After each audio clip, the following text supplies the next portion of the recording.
All right, my friends, let's take a look. I would recommend starting by plotting A. You can tell A is the initial point because of the symbol that's being used. The direction of the little half arrow is starting at A and going toward B, kind of like ray notation from geometry, just without the bottom type of the part of the arrow. Anyway, so plot A at the point 2,4. And then let's plot B at the 0.58. And I just realized that, oh goody, let's make each one worth 2, shall we? Let's try this again.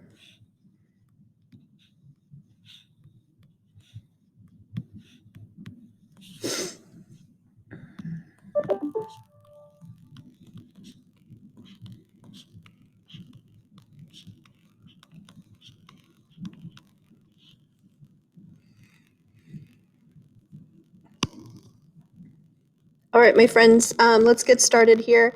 So first of all, you can tell that A is supposed to be where it's supposed to be the tail and B is supposed to be the head because of the way the symbol is drawn. It's almost like the ray notation back in geometry days. It just doesn't have that bottom part of the arrow there. Anyway, so this particular vector should start at A, so the 0.24, and then it should stop at B, so the 0.58. So now notation, watch when you draw this, it's a line segment, okay? And then because vectors have magnitude or length like a segment would, make sure that you do put a little arrow to indicate direction, but the tip of the arrow is right there at the initial point. The arrow doesn't go beyond, like we're not doing this, we're not talking about a ray with an infinite length. We're just talking about, there we go. Anyway, we're just talking about a vector. Okay, the only reason the arrow is there is to indicate direction, that we're going from A to B and not from B to A.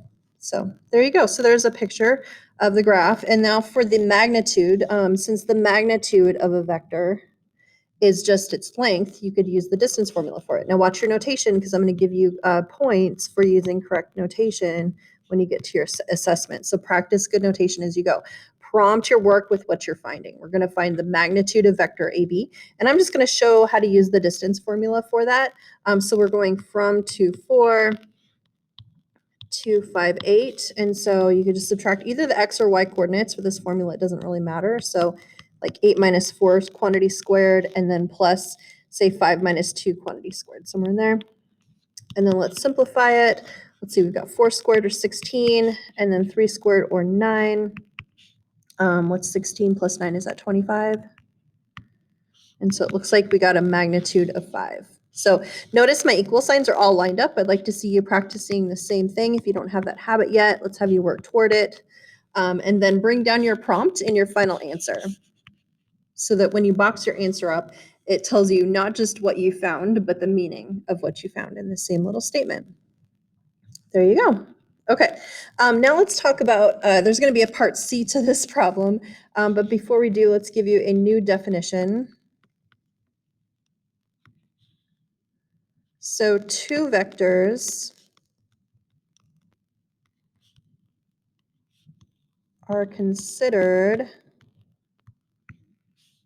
to be equivalent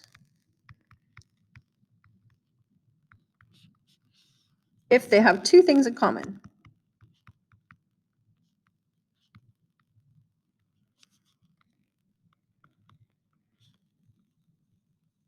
They need to have the same direction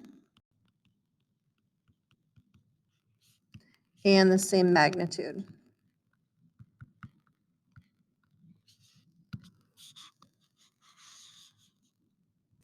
There we go. All right, my friends. So for part C, I'll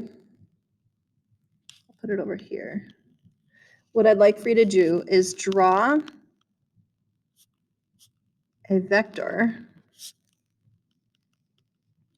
with initial point 0, 0